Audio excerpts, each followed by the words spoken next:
I am delighted to welcome Dr. Catherine Bosshart, the BPW International President 2021-2024. Dr. Catherine Bosshart has become president after one term as BPW International Executive Secretary, and another one as Vice President UN for BPW International. As you're aware, Catherine has a long experience with the BPW involvement. She was already BPW International Main Representative at the UN in Geneva in 2011. And at the same time, she was also chair of the BPW International Task Force Archives. In this function, she archived the BPW international documents deposited in Amsterdam. But it is not by chance. Catherine is a Swiss historian and contemporary on modern history and specialist in gender studies. She was professor at the University of Freiburg in Switzerland. And I must say that she is the grandmother of a determined 33-year-old granddaughter who is already organizing debates on women's rights and who is very inspired by her grandmother. And you know what? Just like her, she can speak several languages. Let me say again that in 2014, Catherine was the co-organizer of the Being Plus 20 conference at the UN in Geneva, and that in 2015, she was elected as vice chair of NGO CSW. In 2016, she was also co-organizer of the conference Economic Empowerment of Women at the UN in Geneva. And today, Catherine Bosshart will explain to us the different functions of the UN and BPW commitment. Welcome, Catherine. It's my pleasure to welcome you. And please, Catherine, you have the floor. Thank you very much, Géraldine. Good day to everybody, or good evening, wherever you are. It's a real pleasure to meet you all. I will share the screen and then start with my presentation. Thank you. Okay. We had different functions of the UN and BPW's commitments. This was the title for today's webinar. Okay. As Géraldine said, I have been working a long time at the UN, and I would like to let you profit a little bit of my experiences. It was at the beginning not so easy to realize how the UN worked really. And I had a talk today with the president of NGO CSW in Geneva, and she said, you know, we started to have the NGO CSW meetings now, introducing all kind of agencies. I said, that helps incredibly, because it's much easier then for everybody to understand, and you don't have to do everything yourself. As you know, our international theme is new actions through cooperation. I think it's very important that we are working together and not each one on its own, and that we are not doubling or tripling or quadrupling our actions. And I think that goes also for the UN. You are all aware of the fact that Lena Madison-Phillips, our founder of BPW's organization, she had a big goal. That was really equality for women, empowering of women, specifically in the economic sphere. That was in 1930, of course, not so understood as it might be now. Lena Madison-Phillips was then really president until 1947. That means she was president until after the foundation of the UN. We had a special role, and I must say we had our due to the tireless efforts of our Esther Heimer, who was already active. I think she was also in regard of the Methodist Church. She was participating, and I was an activist and participating already in the founding of the UN. And thanks to her efforts, we obtained in 1947 consultative status number B, so to speak, as UN through the Economic and Social Council. We will talk about this later on. In April then 1978, BPW was elevated to consultative status A, or status 1, which means we have now the possibility to make written and oral contributions during meetings of the ECOSOC Council, also during meetings of other agencies where the civil society can participate, and in the Commission of Status of Women as well as place written contributions. So we were, I think 2 years ago, we were handing in at CSW a written statement we always hand in, but it was really at during the meetings, during the contributions, we were giving our statements of. It's always very, very short. You have to be very precise. It's 2 or 3 minutes, not more. Okay. That was from the beginning what we had. As I said, Lena Madison Phillips, and then the role of BPW International at UN, so that we had in 1947 first consultative status B, and since 1978 consultative status A, with the possibility to make written and oral statements at the Economics and Social Council and at the Commission of State on the Status of Women. Then when we look at the founding of the UN, we have the Charter of the UN was signed by 50 states in San Francisco in June 1947. Esther Heimer was in San Francisco. And in fact, the UN is a successor organization of the League of Nations. Even so, the aim of the League of Nations was at the time to prevent this kind of terrible war, world war, happening again, which involved such a large part of the countries, and they wanted to really create a platform where all the ministers or the ambassadors of the different countries were convening and were continuously talking to each other, so that such a crisis as the First World War could be prevented. It was not so easy. We had then people came or countries came and left. It was specifically difficult with National Socialist Germany.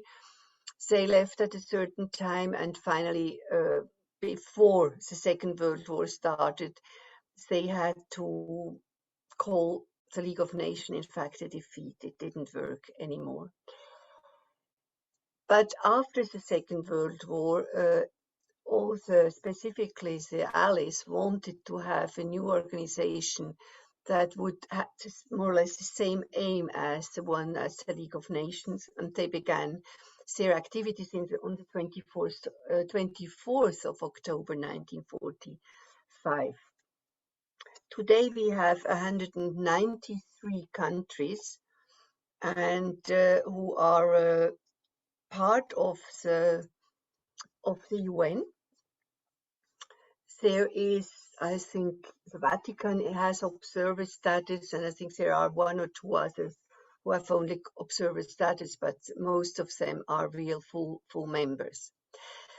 What are the goals of the UN? It's first, preservation of global security and peace. I think that is common with what we had in the League of Nations. Then fostering friendly relations between states. I think that is another very important point. Then the international cooperation, you see it here, what we have now as international theme, between states to solve economic, social, cultural, and humanitarian international problems. UN wanted to become a center of coordination between the states, and today it's also a cooperation with and financing of certain tasks by the private sector. I remember we had, when the former director, Mr. Muller, left Geneva, he gave a farewell speech, and he said, yes, on the right side of Lake of Geneva are the international organizations. On the left side, there is the private sector who are helping us incredibly to advance our cooperation.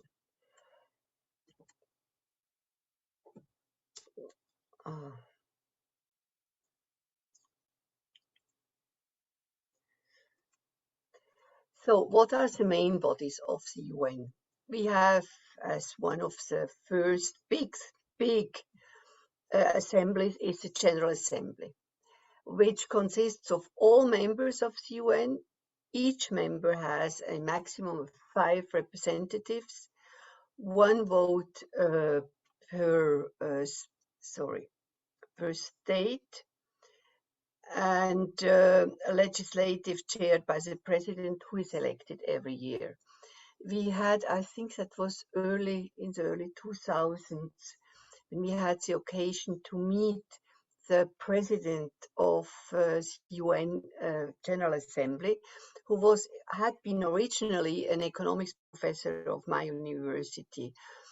And we could ask him a lot of questions. And one of my questions was, what is your main activity? What is your main goal at the UN? And he said, it doesn't seem very interesting, but my main goal is to help the negotiations between the countries, to help to build bridges between not very friendly states, to approach the situation and to try to find a solution, a problem-solving solution. And he said another thing that is typically Swiss, I would say, but he said, and I started all the meetings punctually. I said, how important is this? That, usually at the beginning when we came, people arrived, I said 9 o'clock the meeting starts, and people arrived at 9:30, 10 o'clock or even later. And then he was looking at his situation, and then he said, okay, I'll change. And he started every time the session at 9 o'clock. If he was alone in the room, he started the session at 9. And it didn't last long, and everybody was there on time. I think that was a real good method to help them, to collaborate. Another main body of the UN is the Security Council. You might have heard, I'm very proud to say that at the last meeting of the General Assembly, Switzerland was elected not as a permanent member, but as one of the changing members of the Security Council. The Security Council comprehends 15 member states: China, France, Russia, Great Britain with Northern Ireland, and USA are permanent members, represent more or less the executive of the UN. They have also the right to veto conclusion, which doesn't make it easy. Then another main body is the Economic and Social Council, which consists of 54 member states. They change also, which are elected by the General Assembly.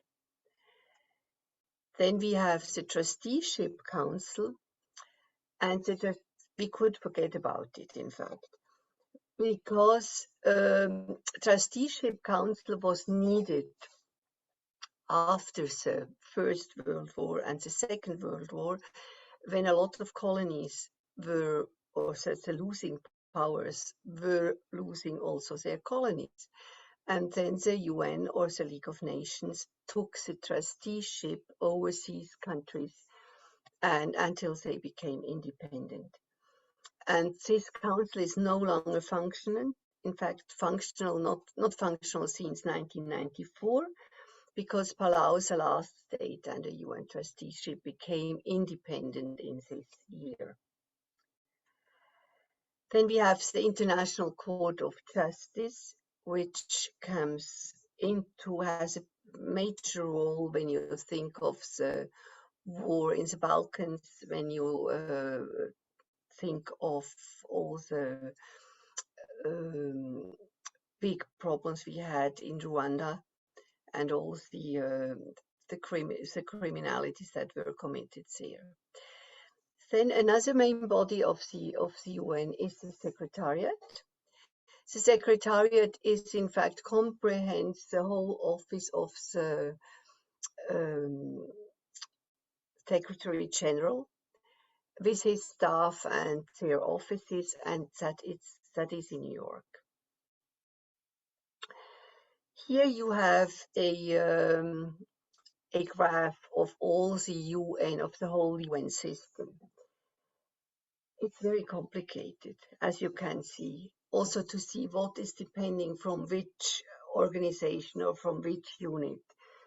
So you have the General Assembly, as we said beforehand, you have the Security Council and then the subsidiary bodies. We have the Economic and Social Council, and there you have all the regional commissions, you have the office bodies, and then you have also all the specialized agencies which belong under the hat, so to speak, of the Economic and Social Council.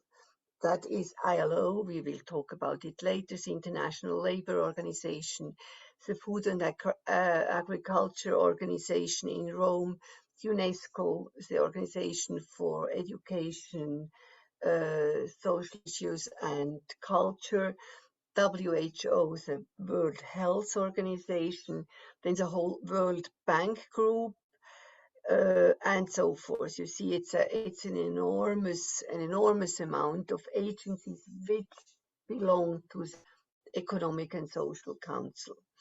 And then the Secretariat, we have all these different UN DISA, Department of Economic and Social Affairs, of Field Support, and so forth. And then the trusteeship, which we might be able to forget now. We have, in fact, one headquarter, that is New York. And then we have United Nations offices in Geneva, Nairobi, and Vienna. They have different functions. I would say Nairobi has a very important weight on food and agriculture that has also to do with the place where it is located. Vienna is more in criminal justice and drug, and Geneva comprehends a lot of WHO, the World Health Organization is there, ILO is there, UNCTAD is there, the Human Rights Council is there. We will talk about this a little bit more intensively.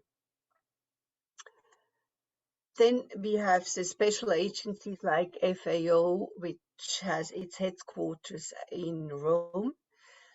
As you can imagine right now, I had recently, I think last week, I had a meeting with Department for the Civil Society of the FAO, and we try to intensify our collaboration with them, because the big problem was really now with COVID-19. They didn't work for a very, very long time, or they were working from home offices. And that was not facilitating the whole collaboration between NGOs, governments, and the FAO agency.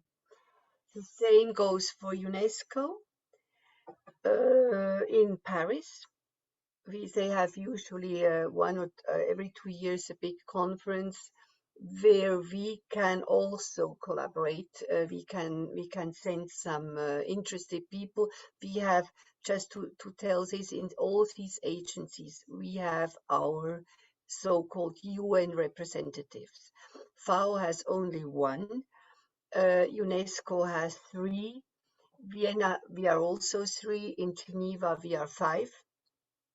And in New York, I think we are all together 7. Which has to be said, the international president and the vice president UN are ex officio part of each of these agencies. So we have, in fact, in normal times, each one of us has a badge for Vienna, for Geneva, for New York. And Nairobi, we are still working on it. So it's not so easy to enter there. Then we have the regional commissions. And you might ask yourself, why do we have a regional commission in Africa, in Addis Ababa?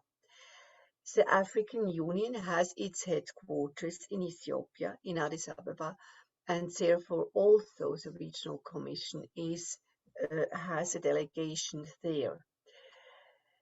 We have in Santiago de Chile, we have the Economic Commission for Latin America and the Caribbean, ECLAC.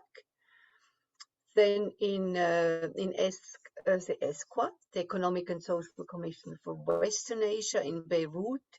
Right at the moment, we have no representatives there, but we have one at we have 3 at ESCAP in Bangkok, Economic and Social Commission for Asia and the Pacific. So that is quite a large number of people, of delegates who are working there. Then we have the Economic Commission for Europe in Geneva. You see this ECE, as it is called in its abbreviation, is comprehending a huge amount of the world. We have the whole Russia is in there. All the countries in Europe are affiliated to Europe. Whole America is United States and Canada are part of it. So it's a really large, very large body. What we tried to do when we were talking about economic empowerment of women, when we organized a big conference in Geneva, we situated it in a way that we had resolutions issuing of this conference, which we presented then to the ECE in Geneva. That was very well accepted, I must say. So it was just to its origins. It was founded in 1947 by the Economic and Social Council as one of the 5 regional commissions of the UN. UNEC's objective is really to promote pan-European integration. It consists of 56 member states in Europe, North America, and Asia. So it's in fact, the title Europe is not fully correct. You should, let's say, the Northern Hemisphere would be probably more appropriate. So let me talk a little bit about the UN in Geneva,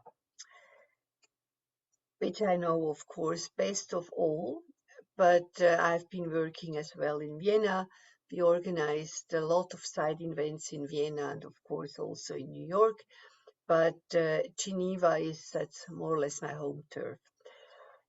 And the UN has more or less 2/3 of its conferences held in Geneva, or 2/3 of all conferences are held in Geneva. So that is quite a lot.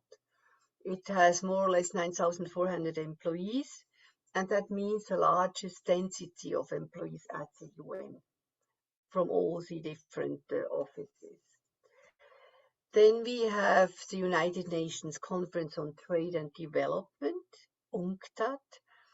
This is a subdivision of the UN General Assembly, not ECOSOC, not the Economic and Social Council. It's governed by its 193 member states, and it deals with development cooperation, especially international trade. The body produces analysis on which economic policy recommendations are based, and also from the General Assembly or from other UN bodies.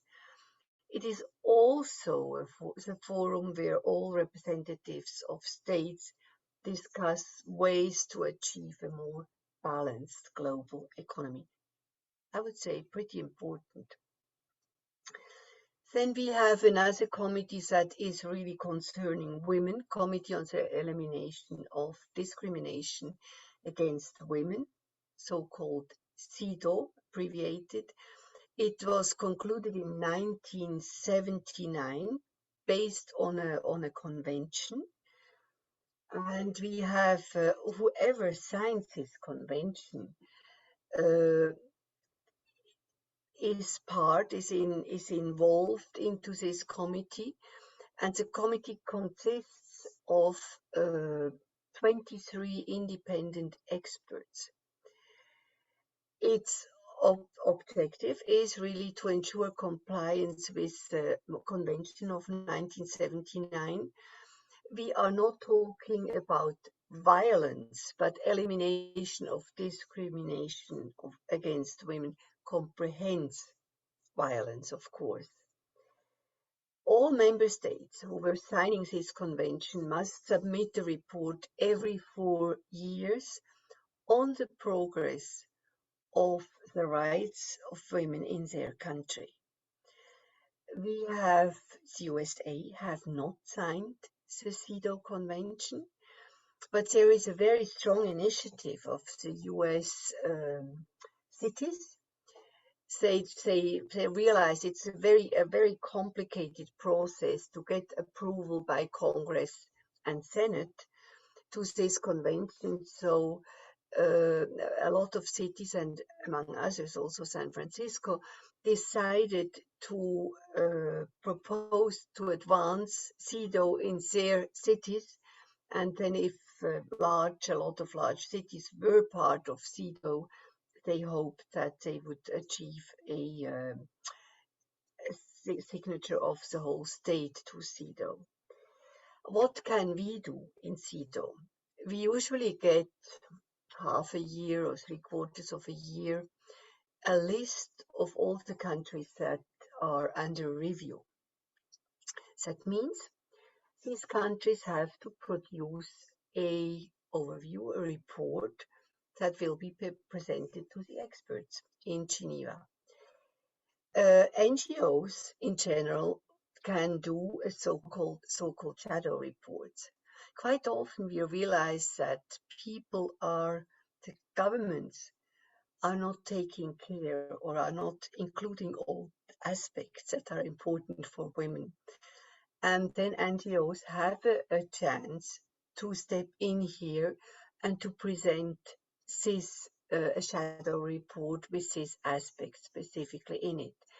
I remember very well when New Zealand was doing this, and BPW New Zealand was working with other 7 or 8 NGOs, and they were handing in a very sound and solid shadow report, were invited to come to Geneva and to present this report. And I was so lucky that the head or our BPW representative who was in this delegation invited me to an informal meeting with the delegates, and where they presented their main issues that they found very important and that were not taken care of in the country report. The CEDAW has usually 3 sessions of each one of 3 weeks per year, so you can imagine that also the representatives who are going there and following these sessions have to be, it's a time-consuming task and have to be there. So the meetings are usually from morning to evening, and that is what I always tell also our young BPWs when they say, oh, we would like to go to the UN. Said, listen, it is difficult because the meetings at the UN, different UN agencies take place during the day. If you're working, full-time working, you can't attend. It's not in the evening. And so what we favor in this regard is really for the everyday business of these agencies. We are very happy to have very capable women who just finished their professional work and who are willing to dedicate a lot of time to the UN and are interested. And then, of course, we have other meetings. I will talk about it later. They can also join young ones, or people working can join special conferences, of course. Then another very important organization or agency is the International Labour Organization. And the ILO, as we call it shortly, has one specificity that is very unique. The ILO is the only tripartite agency founded in 1919 already, so it's more than 100 years old now, together with states, the unions, and employer organizations from 187 member states to adopt common codes of conduct for labor laws. So labor standards development, policy program development to promote decent work for all women and men. I think that is very important.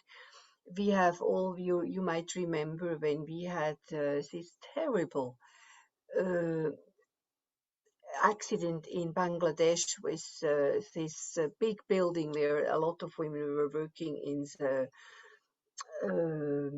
garment industry, and so many lives were lost. And it was one of the reasons I was in there when we had a common meeting with ILO. I think it was a Global Compact as well, several UN agencies, and we tried to have new regulations so that something like this could not happen.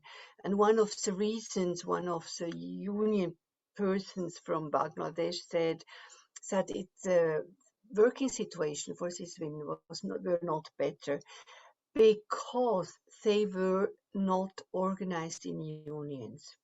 They did not think, they were happy to have the work, but they did not realize how important it was to be organized in a union, in a body where their rights would also be accepted and would also be defended. So we have the main objective, as I said, of the International Labour Organization is to promote decent working rights, decent employment, and social protection to strengthen also labor issues. We have a General Assembly every year here in Geneva, 2 weeks at the end of May and beginning of June. And usually there are new standards discussed, and then each of the tripartite of these organizations, they discuss the issues amongst themselves, and then they come together and in a plenary they discuss it and change often wordings. It is very tedious work, but it's also interesting to see how much wording is connected then to real life, and how careful we have to be in this regard. Then the World Health Organization is also in Geneva. We have often heard of WHO during the COVID times. They work around the world to improve health, make also medication accessible to everybody, and advocate also for the vulnerable. Its goal is for 1 billion more people to have health insurance, to be protected in emergency situation, and for the general well-being and health of people. So the executive committee meets usually in January, and the General Assembly is held in May every year. So if you calculate us together, we have CEDAW 3 times 3 weeks. I've not even talked about Human Rights Council, it's also 3 sessions of 3 weeks every year. Then we have ILO, we have all these the WHO. It's a long time where one should stay at UN and follow these sessions and make interventions. So what is our role then of BPW International at the UN? NGO representatives at the UN are usually invited by their countries to exchange ideas before important conferences. For instance, I have talked about this also when I talked about the Commission on Status of Women, CSW. Usually in Switzerland here, and I think it's in other countries, the same. They meet with the government delegation, which will go to New York and influence at national level. We discuss usually by the beginning of March or no, February, where we meet. We have so-called zero version of the agreed conclusions, and then we discuss them and say, oh, that is lacking, please work on this. That is very important, it has to be included.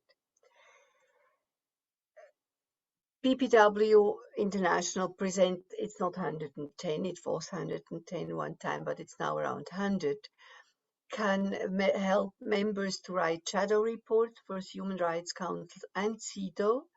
Our Vice President Toitin Chularat, she has a very large group of a standing committee which is subdivided in 4 groups, and one is on human rights and one is on CEDAW. Then BPW, as I said beforehand, can make statements on its own or together with other NGOs on issues it really cares or which are our core business, I would say. Then there is a very special possibility. We can, due to the fact that we have a special status at UN, BPW members or BPW International in general can help its members by making submissions to the Human Rights Councils. We had, for instance, a situation where a member was working in an multinational company. She was a lawyer. She was bullied in a very bad way. She tried to find to get right on the national level, but of course a big multinational company has a lot of means to influence also on the government level. So she could access the Human Rights Council, and I didn't hear how far she could advance, but it was at least it's a possibility to find right. And also, you know, when a multinational company, its fame and its reputation is discussed at the Human Rights Council, that is not a good sign, and it's not a good image picture for this specific company. So we have also partnership with the International Trade Center or the Global Compact. So BPW International can support its member to better their positions or to position themselves in the business world. We have, for instance, that is a very concrete example I usually cite in this connection. That is a picture from a factory, a cashmere factory in Mongolia. And they had to pass through the International Trade Center. They were invited to go to the Fashion Week in New York because their products were very much oriented towards Mongolia, towards their way, how they were dressing. And of course, that is not the style that can be sold easily in the Western world. So due to the fact that they could attend the Fashion Week, they were in touch with international designers. They were really accommodating and adapting their own products to the international taste. And I must say they had beautiful things. I think when BPW International was there, they probably sold a month's revenue because we were really buying a lot of things and taking them back home.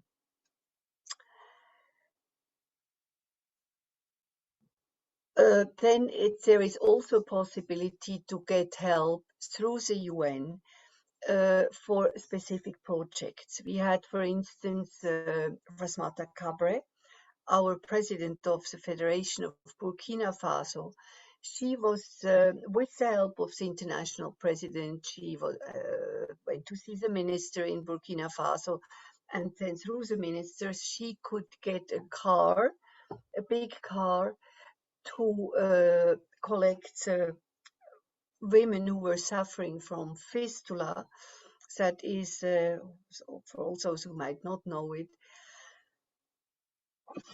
that is a damage that is being done to the genitals of women by the fact that they either give early birth, that means they are 13, 14 years old when they give the first time birth, has also to do with the early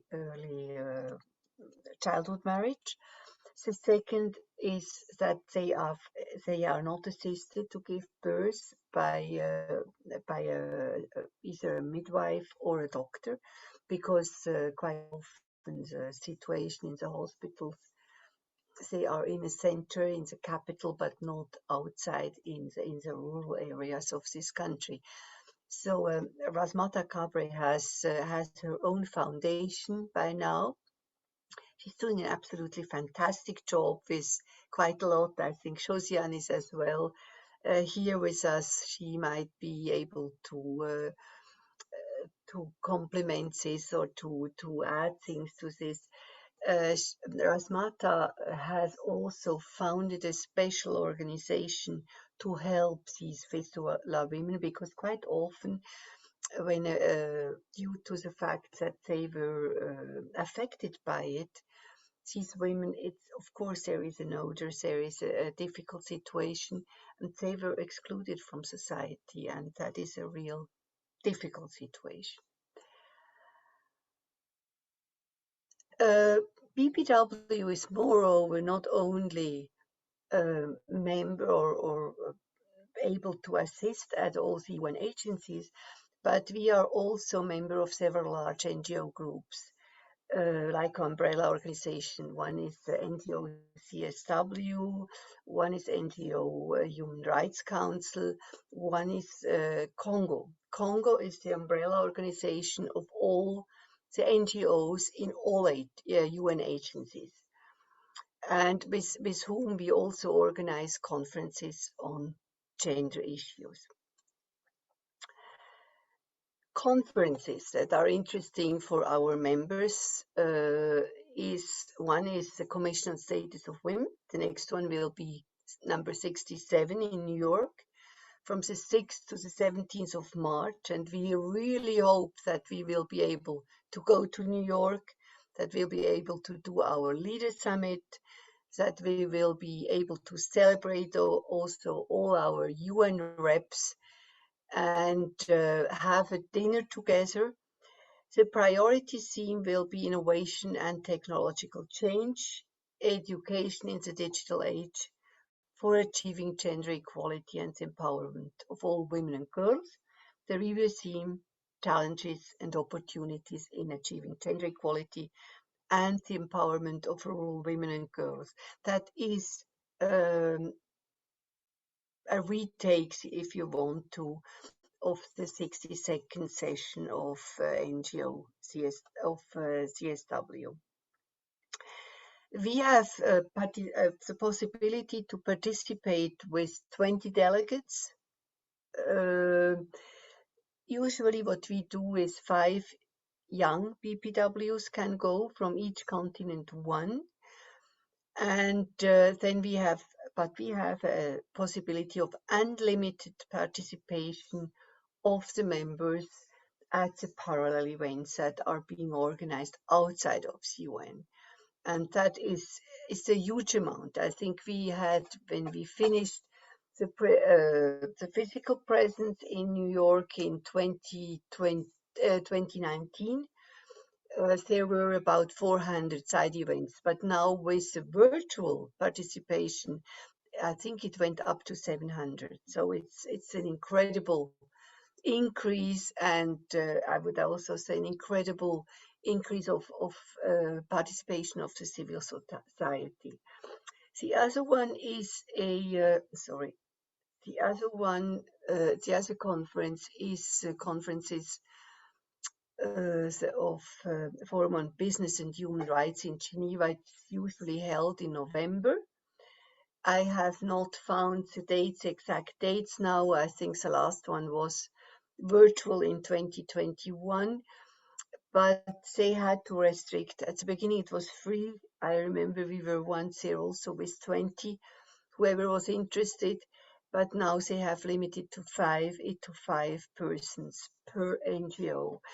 That shows the connection, or the close connection of business and human rights. Means also where the products come from, how they are being changed, and until at the last moment of the production line, and that in all these different steps human rights are respected. That is a very difficult process. And I remember Nestle said once, it's very difficult. We buy fish from local people. How can we know that the production lines, as the fishing, has been done in a sustainable way? But I think more and more the need is felt that this is a very important topic. So with this, I would like you to thank you for your attention, and I am ready to answer your questions. Thank you very much, President Catherine Bosshart.